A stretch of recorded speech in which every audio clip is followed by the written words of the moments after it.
네, 지금부터는 12월 넷째 주 증시 살펴보겠습니다. 역시 주요 일정들부터 한번 정리해 주시죠. 네, 이번 주 이제 월요일입니다. 그 12월 20일 중국의 인민은행에서 이제 대출 우대금리, 이제 대출금리 발표한다고 생각하시면 되겠고요. 그리고 마이크론의 실적 발표 있어요. 그래서 마이크론이 어떤 실적 될지 좀 체크해봐야 되겠고. 메모리 풍향계 말씀이죠? 네, 메모리에서 가장 또 중요한 이슈 중에 하나죠. 네. 그리고 12월 21일 이제 화요일 날은 그 한국의 12월 1일부터 20일까지 이제 수출 데이터가 발표되니까 좀 참고를 해주시고요. 그 12월 20일 수요일 날은 이제 미국의 3분기 GDP 성장률이 발표가 되고요. 이후에 텍소노미라고 그린 산업 이제 분류 체계 요게 결정이 되는데, 그러니까 친환경을 뭘로 분류를 할 거냐, 뭐 태양광, 풍력, 뭐 천연가스, 원자력까지 포함을 하느냐 마느냐인데, 제일 첨예한 이제 대립사항은 원자력 발전이잖아요. 그래서 반대하는 국가도 있고 찬성하는 국가도 이제 나눠져 있어요. 유럽에서도. 그래서 결론이 어떻게 날지 모르겠는데, 다만 이게 유럽이 공식적으로 발표한 건 아니고 블룸버그가 기사를 낸 거예요. 아마 22일경에 발표를 할 것 같다. 그래서 한번 요거는 체크해 보시고, 23일 날은 이제 미국의 11월 개인소득, 개인 소비 지출이 발표가 되고, 24일 날은 이제 크리스마스 이브인데 미국은 그날 휴장 들어갑니다.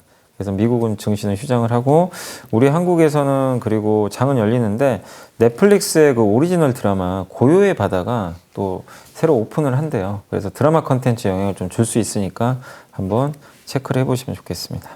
이번 주 증시에서 좀 주목해 볼 변수들이 있다면 어떤 것일까요? 일단 이번 주에서 제일 중요한 거는 이제 월요일부터 발표되는 그 두 가지 지표 있잖아요. 아까 말씀드린 대로 중국의 이제 금리 결정. 네. 예, 그러니까 왜냐면 지금 시장에서는 중국이 지금 상황이 너무 안 좋으니까 금리 낮춰야 되는 거 아니야? 막 이런 얘기가 계속 나와요. 그러니까 인민은행 대출 우대금리가 사실상 기준금리죠. 기준금리 역할을 하는 거죠. 이제 그래서 이거를 인하를 한다는 건 이제 진짜로 통화 완화 쪽으로 가는 거거든요. 그래서 지급 준비율하고는 결이 또 다르기 때문에 파급 효과가 굉장히 크거든요. 네. 이번에 인하를 하게 되면 이거는 굉장한 좀 호재가 될 수 있다. 네. 이렇게 좀 보시면 좋겠고, 그 다음에 마이크론 실적 발표가 있거든요. 월요일 날. 이건 미국 시간 기준이고, 우리 한국 시간 기준으로는 이제 그 다음날 새벽이에요. 새벽 5시 반에. 화요일 새벽에 발표를 하니까 그날 시간의 거래에서 아마 마이크론 주가를 좀 살펴보세요. 그날 예상보다 실적이 좋아서 주가가 만약에 시간에 의해서 급등을 하면 바로 이게 삼성전자 하이닉스에 영향을 주고 우리나라 코스피에 바로 영향을 주니까, 그래서 마이크론의 실적에서 진짜로 메모리 쪽에 대한 업황에 대한 분위기를 우리가 알 수 있으니까 체크를 좀 계속 해보시면 좋겠고, 그 다음에 역시 우리 한국의 수출 데이터도 꾸준히 좀 체크를 해봐야 될 것 같습니다. 그리고 이번 주에도 좀 뭐 이런 일정과 관계없이 좀 체크해 보셔야 될 건 계속 좀 달러가 어떤 식으로 움직이는지. 제일 중요한 게 사실 환율이거든요. 외환시장이 중요한데 그런 완만한 횡보 움직임이 이번 주에도 나오는지 그걸 좀 지켜보셔야 될 것 같아요. 왜냐하면 달러가 지금 사실 강한 게 맞거든요. 지금 나오는 재료들을 종합해보면 긴축으로 가는데, 그럼에도 불구하고 이번 주에도 달러가 위로 가질 못하고 횡보를 하게 되면은 상단이 굉장히 단단해질 수가 있어요. 막힌 거죠. 그럼 이거는 우리나라 증시에 굉장히 좀 또 좋은 어떤 그 흐름으로 작용할 수 있으니까 달러와의 추이도 이번 주 내내 계속 체크를 해보시면 좋겠습니다. 그리고 삼성전자가 IBM하고 또 스위스 반도체 업체 ST 마이크로의 수주를 받아가지고 약간 화제인데, 이렇게 되면 이제 파운드리 최강자인 TSMC를 뭐 삼성전자가 본격적으로 이제 추격할 수 있는 그런 계기라고 판단할 수 있는 건지, 네. 아직은 뭐 좀 초보 단계로서 그렇게까지 의미 부여할 수 없는 건지, 이게 궁금합니다. 저는 굉장히 의미가 있는 것 같아요. 왜냐하면 그 TSMC랑 삼성전자 점유율이 TSMC가 1등이고 57%인가 아마 될 걸로 제가 기억이 나고, 삼성전자가 17%에서 좀 더 밀렸더라고요. 네. 오히려. 그래서 격차가 아직도 한 40% 정도 차이가 나는데 꽤 크죠. 1등과 2등이. 그러니까 TSMC는 예를 들면 뭐 고품질부터 저품질까지 다 하는 기업이고, 근데 그 삼성전자는 굉장히 비싼 것만 하는 거죠. 예를 들면 이 저가 제품은 아예 건들진 않고. 그래서 점유율 격차 벌어졌는데, 이번에 ST 마이크로 수주받은 게 MCU예요. 그러니까 스마트폰에도 MCU가 들어가거든요. 예. 그러니까 센서가 달린 뭐 이 반도체라고 보시면 좋겠는데, 이게 자동차에 주로 많이 들어간 거 알고 계실 거예요. 뭐 자동차에서 뭐 뒤로 이렇게 우리가 후진할 때 물체가 있으면 삑삑삑 거리잖아요. 그 센서가 MCU로 작동을 하는데, 스마트폰에도 MCU가 많이 들어가요. 당연히 스마트폰 센서가 들어가니까. 이거를 ST 마이크로가 원래 개발을 하는데, 예전에 그러니까 그 그 예전에는 주로 TSMC에 줬던 걸로 저도 알고 있는데 이거를 이번에 삼성이 수출 따는 것 같아요. 그러니까 삼성 입장에서는 굉장히 이게 좋은 뉴스인 게 이제 드디어 삼성도 스펙트럼이 넓어지기 시작해요. 안 다루던 분야까지도 그러면 점유율 추격이 시작될 수가 있습니다. 그래서 삼성의 좀 추격은 일단 좀 시작이 됐다. 그리고 되게 좀 재밌는 게 애플은 삼성 거 쓰는 거 되게 싫어하잖아요. 근데 이게 또 아이폰에 들어간대요. ST 마이크로가 물론 납품을 하는 건데 이걸 삼성이 만들어주니까 간접적으로 삼성 거 쓰는 거예요. 이렇게 돼서 이게 좀 애플에서도 이거 삼성 것도 그러니까 삼성을 좀 배척한 이유도 여러 가지 있었어요. 경쟁사다 보니까. 근데 이게 또 빌미가 돼가지고 나중에 애플도 직접 수주를 받을 수도 있는 거잖아요. 나중에 모르는 거니까. 그래서 이거는 여러 가지 저는 의미가 있다. 이렇게 보고 ST 마이크로에서 끝나는 게 아니라 IBM 수주까지도 받았으니까 IBM은 이제 주력인 그 서버용 칩 네, 이걸 받았기 때문에 저는 굉장히 좋은 뉴스 두 개가 나왔다. 그래서 삼성이 해야 될 건 기술도 좋지만 고객사 확보예요. 이게 좀 부족했잖아요.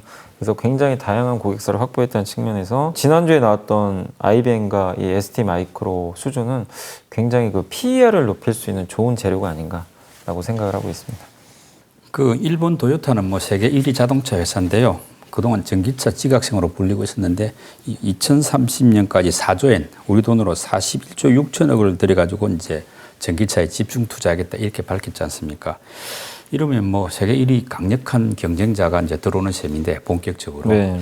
국내 전기차 어떤 업체들한테는 부담 아닌가 싶었거든요.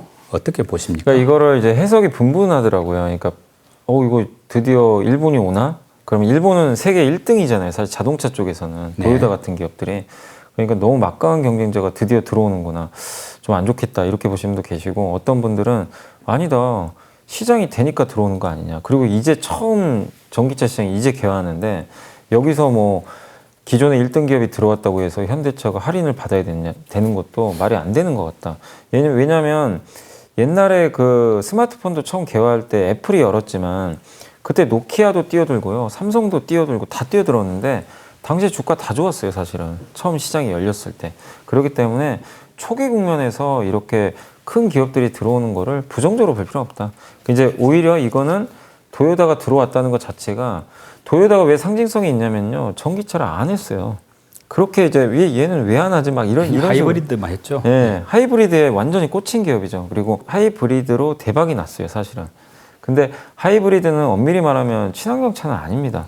배터리가 들어가서 보조지 거기에 엔진이 들어가 있기 때문에 친환경차로 분류할 수는 없어요, 사실은. 매연이 어쨌든 나오잖아요. 그렇기 때문에 친환경차는 아닌데 그래도 그동안 연비 규제 때문에 수혜를 많이 받아서 그걸로 계속 점유율을 늘리다가 이제 더 이상 안 되는 거죠. 이제 어차피 유럽에서도 이제 하이브리드는 나중에 못 써요. 그러니까 도요타도 더 늦기 전에 이쪽으로 가는 것 같은데 근데 이게 왜 악재가 아니냐면 우리나라 현대차한테도 큰 악재도 아니고요. 2차 전지한테는 오히려 호재일 수도 있어요. 그러니까 왜냐하면 그 도요타 하면은 많은 분들이 이걸 떠올리세요. 전고체. 네. 그죠. 전고체 배터리 엄청 연구 많이 했잖아요. 파나소닉하고 손잡고 말씀이죠. 근데 전고체 배터리를 계속 개발을 했는데 저번에 뭐라고 했냐면 전고체 배터리 개발은 하지만 리튬이온 배터리 만들겠다. 갑자기 미국에 공장 짓겠다. 이걸 발표를 해버린 거예요. 그러니까 투자들이 이거 뭐지? 그럼 전고체 배터리 뭐지? 이건 또 왜 하지? 그러니까 전고체로 바로 갈 줄 알았어요. 그만큼 전고체 배터리가 어렵다는 거예요. 그래서 리튬이온 배터리로 선회를 한 것 같아요. 이거는 우리나라 2차 전지 업체들의 가장 공포의 적이 사실은 전고체 배터리거든요. 그 리스크를 해소했다는 측면에서 한국의 배터리 회사들한테도 좋은 뉴스가 좀 나온 것 같아요. 어쨌든 일본은 이제 뛰어들었고 일본마저도 이 시장에 진입했다는 건 전기차에 대해서 이제 의심할 이유가 없어졌다. 그리고 나중에 이제 전기차 시장이 좀 더 커져가지고 침투율이 한 20% 정도 되면 그때는 고민을 좀 해봐야 돼요. 현대차가 도요타보다 잘하나? 경쟁력이 있는 건가? 그때 가서 고민해야 되지만 지금은 미국도 지금 이제 침투율이 5%밖에 안 되거든요. 그래서 아직은 일본의 진입으로 인해서 이거 또 뺏기는 거 아니야? 이걸 고민할 단계이기에는 너무 일러요. 아직까지는. 내연기관의 절대 강자지 전기차 강자들은 아니에요. 사실상. 저는 오히려 현대차가 더 잘하고 있다고 생각하거든요. 훨씬 먼저 만들었고 플랫폼도 가지고 있고 기술 개발도 계속하고 또 우리나라가 잘하는 이유 중에 하나가 바로 우리나라에 3개나 되는 글로벌 배터리 회사가 있단 말이에요. 안정적으로 공급도 받을 수가 있어요. 그래서 환경이 일본보다는 월등히 저는 앞서고 있다고 생각을 하거든요. 그래서 현대차의 위협이 되기에는 아직은 좀 너무 이른 것 같다. 그렇게 말씀드리고 싶습니다. 국내에서 이제 삼성 바이오로직스죠. 거기서 생산한 이제 미국 모더나의 코로나 백신이 정식 품목 허가를 받았는데요. 이렇게 하면서 이제 주가들도 좀 강해지고 있는데 바이오 CMO라고 하죠. 네. CDMO라고도 하는데 이런 주가들 지금이 좀 투자 적기인지 아니면 좀 올랐다고 보고 좀 기다리는 게 좋은지 어떤 투자 전략이 좋을까요? 저는 이제 이게 단기적으로는 좀 올랐잖아요, 또 최근에. 그래서 단기 투자를 하신다면 좀 기다려보는 게 맞지만 장기적인 관점에서는 계속 좀 긍정적으로 보시는 게 좋을 것 같아요. 왜냐하면 CMO라는 게 이제 위탁 생산인데 이게 사이클이 없어요. 그러니까 뭐 반도체도 메모리는 사이클이 있는데 파운드리는 사이클이 없다고 하잖아요. TSMC 같은 거 꾸준하니까 그거랑 똑같거든요. 그래서 CMO는 어쨌든 뭐 내년만 좋은 게 아니라 계속 좋고 특히 오미크론이 많은 분들이 오미크론 나오면서 뭐 얘기들을 하시지만 또 머크의 경구용 치료제 나오고 또 먹는 치료제 나오니까 이거 백신 또 매력 떨어지는 거 아니야 이런 얘기들 하시지만 이런 바이러스들이 언제 어디서 또 나올지는 우리가 알 수가 없습니다. 오미크론 말고 또 어떤 알파벳 숫자로 뭐가 나올 수도 있는 거예요. 그래서 백신에 대한 수요는 저는 끝없이 계속 이어질 수밖에 없다. 그리고 인간은 지금 바이러스의 공포에 계속 이제 젖어 있어요. 그래서 백신 개발은 계속 이어질 수밖에 없다. 이건 트렌드다. 이렇게 보시고 그리고 백신만 있는 게 아니잖아요. 지금 신약 개발이 임상을 못해서 많이 중단이 됐지만 이제 위드 코로나로 가면 갈수록 임상 시험이 재개되거든요. 그럼 신약 개발도 수요가 늘어나요. 근데 이 신약 개발하는 회사들이 자기가 만들기도 하지만 대부분 위탁 생산을 맡기거든요. 그걸 많이 해주는 1등 기업이 삼성이잖아요. 삼성 바이오로직스. 그래서 이런 부분들에 대한 수요가 전 늘어날 수 있기 때문에 굉장히 좀 긍정적인 것 같고 또 한 가지가 지난주에 이슈가 됐던 게 물론 미국 바이든 대통령이 중국의 바이오 기업을 규제한 건 아니에요. 아직은. 근데 그 뉴스가 한번 나와가지고 중국의 그 우시라는 기업이 있거든요. 삼성의 경쟁사. CM 업체인데 그 기업 주가가 하루에 막 10% 이상 폭락을 했습니다. 그러면 중국을 만약에 그런 식으로 바이든이 계속 견제를 하게 되면 그 대체할 수 있는 수단이 우리나라에 있잖아요, 다. 그러면 당연히 그래서 그날 삼성바이오가 급등을 한 거거든요. 그래서 이런 정치적인 환경도 우리나라 CMO한테는 되게 우호적이라고 저는 보고 있어요. 이건 마치 반도체랑 똑같잖아요. 반도체도 중국의 SMIC가 파운드리 세계 5등이거든요. 이 삼성이 2등이고. 근데 SMIC도 제재한다. 이 얘기가 계속 나와요. 그러면 삼성 입장에서는 중국의 추격을 그냥 이제 너무 걱정을 안 해도 되는 거거든요. 그래서 이런 정치적인 이벤트까지 생각을 해보면 우리나라 CMO는 의심할 여지 없이 계속 저는 좋을 수밖에 없다. 다만 이제 밸류가 좀 비싼 건 사실이니까 중간중간에 이렇게 변동성을 이용해서 비중을 늘리는 게 좀 맞지 않나 싶습니다. 요즘 OTT라고 하죠. 온라인 동영상 서비스 업체들 경쟁이 이제 치열해져 가지고 그러다 보니까 국내 드라마 제작사들에 대한 기대감이 상당히 커졌습니다. 뭐 고요히 바다도 곧 또 첫 방영하고 그리고 상황은 나쁘지 않은데 막상 드라마 제작사들 주가는 그렇게 또 강하지 못하더라고요. 그 이유가 뭘까요? 당시 오징어 게임이 사실 그렇게 큰 기대를 안 했는데 전 세계 1등 할 줄 누가 알았겠어요. 근데 지옥이 또 1등 했잖아요. 그러니까 이게 참 사람 마음이 좀 그런 것 같아요. 약간 좀 기대 안 했던 데서 뭐가 터지면 주가가 격렬히 반영을 하는데 이미 반영을 하고 나서는 기대치가 저 우주로 가 있어요. 그러니까 똑같은 1등을 해도요. 그러니까 지옥이 1등하고 나서요. 오히려 주가들이 빠져버렸어요. 진짜로. 그러니까 이제 주가가 너무 선반영성이 강해서 그런 것 같아요. 그래서 지금도 우리나라의 뭐 드라마 이 순위가 높은 순위를 유지하는데 주가가 반응을 안 하잖아요. 그래서 기대치가 좀 너무 높았기 때문에 그러니까 이게 잘못돼서 빠지는 게 아니고 구조적으로 문제가 생겼다, 실적 안 좋다 이거보다도 기대치에 대한 좀 반응이 너무 극렬했고 그게 이제 꺾이면서 좀 주가가 지지부진하다 이렇게 보시면 좋겠고 그래서 이제는 오히려 저는 드라마 콘텐츠도 장기 투자하기엔 좋은 환경이라 보는 게 너무 그런 순위에 연연해 가지고 한번 움직였잖아요. 그거는 좋은 건 아니에요. 잠깐의 반짝 이벤트거든요, 사실은. 근데 우리나라 콘텐츠의 경쟁력은 이미 확보가 됐고 앞으로 넷플릭스는 계속 투자를 합니다. 지금 넷플릭스가 우리나라에 투자한 금액이 5,500억인데 많잖아요, 사실은. 근데 글로벌 콘텐츠 투자 금액의 3%밖에 안 된대요. 전체 금액에. 이게.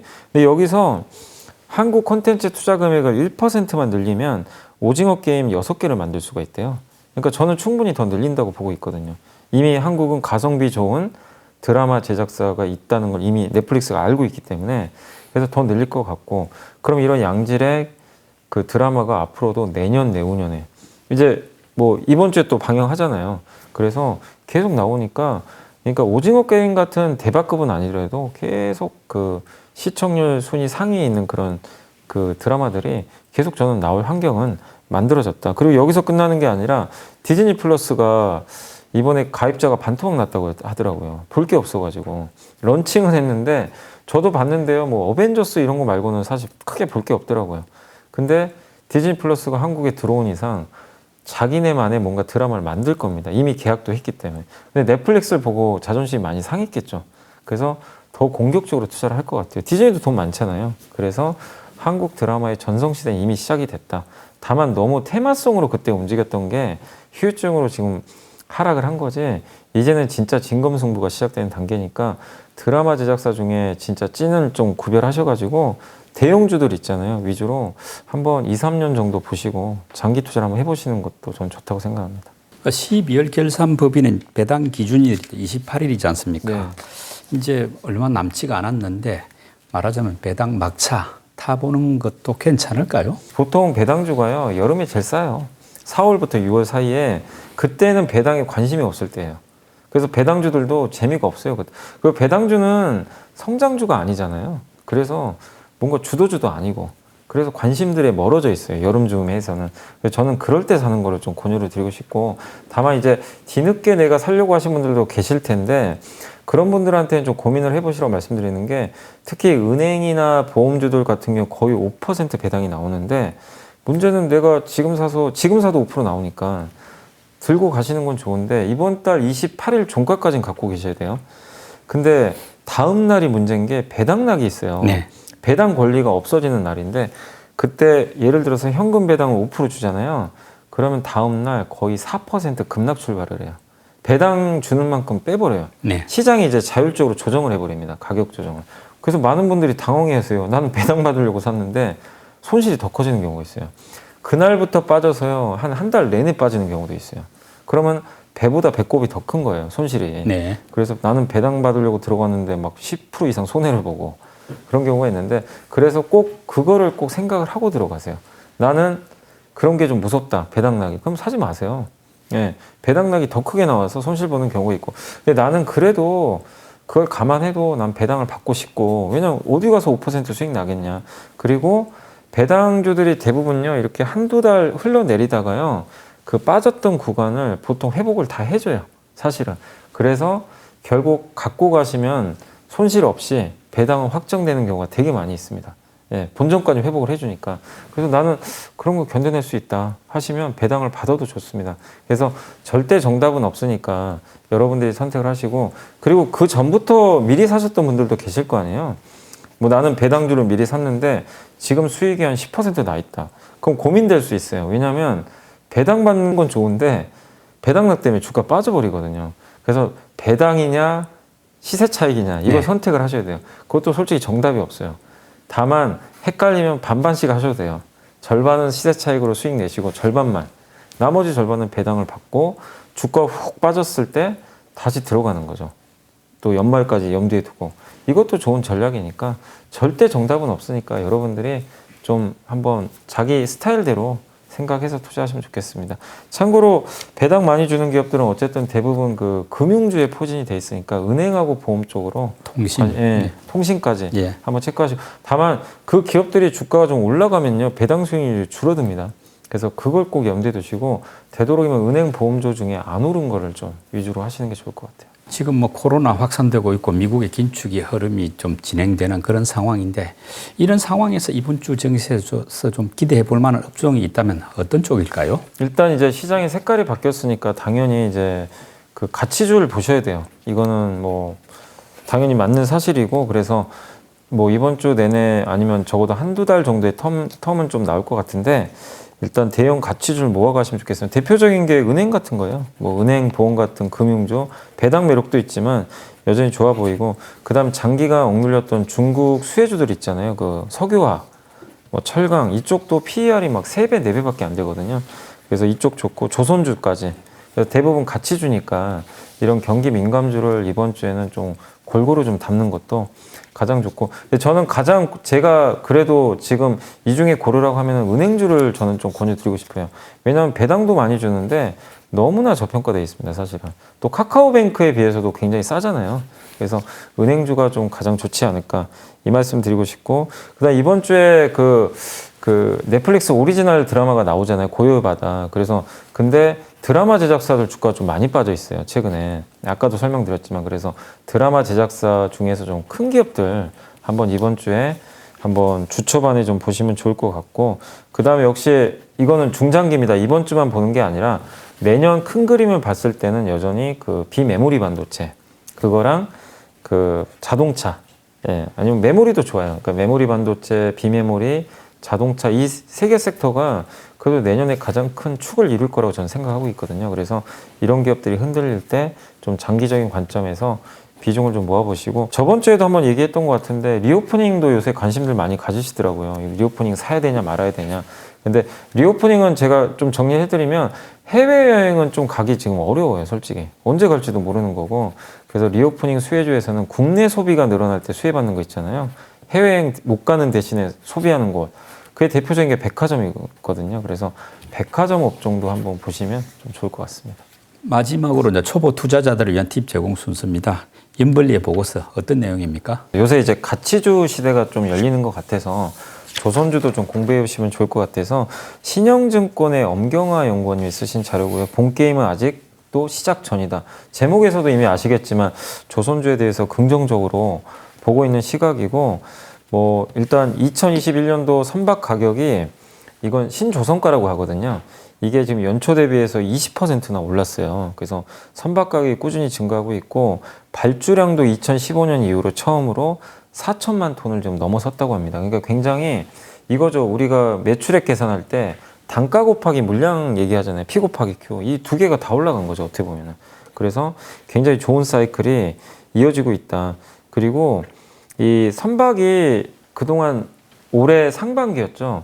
해운사들 운임이 올라갔던 이유 중에 하나가 선박이 없었잖아요. 그래서 그 발주 수요가 많이 늘어났는데 근데 우리나라한테 이게 또 좋았던 게 뭐냐면 운임이 올라가니까 이 선주들이 돈을 많이 벌었어요. 한진의 그 HMN 같은 거 돈 많이 벌었잖아요. 지금 역대급 실적을 내고 있는데 그러니까 비싼 배를 또 발주를 해요. 이제 자기가 여유가 생기니까 싼 저렴한 배보다. 그래서 올해 가장 많이 또 발주가 됐던 것 중에 하나가 LNG선, 네. 또 초대형 컨테이너선 이런 것들은 우리나라가 절대적으로 중국보다 강한 선박이니까 굉장히 모멘텀을 받고 이게 뭐 내년에도 이어질 가능성 분명히 있거든요. 그리고 친환경 규제 얘기 많이 들어보셨을 거예요. 2023년부터는 이제 유럽에서도 규제가 강화돼 가지고요. 지금 선박들 같은 경우는 이렇게 배를 운항할 때 대부분 벙커CU를 써요. 그게 황이 많이 들어가 있어요. 그래서 탄소 배출이 굉장히 많습니다. 그래서 대안으로 나온 게 LNG를 연료로 하는 추진선. 예. 그러니까 LNG 연료 추진선이라고 하는데 이것 역시 거의 우리나라가 만들어요. 근데 실제로 이 수주가 굉장히 많이 늘어나고 있어요. 지금 만들면 23년도에 이거 배를 건조해서 갖다 줄 수가 있거든요. 인도하니까. 그래서 지금 발주가 굉장히 많이 나오고 있습니다. 그래서 친환경 규제도 이 선주들의 발주의 색깔을 바꿔버렸어요. 옛날과 다르게.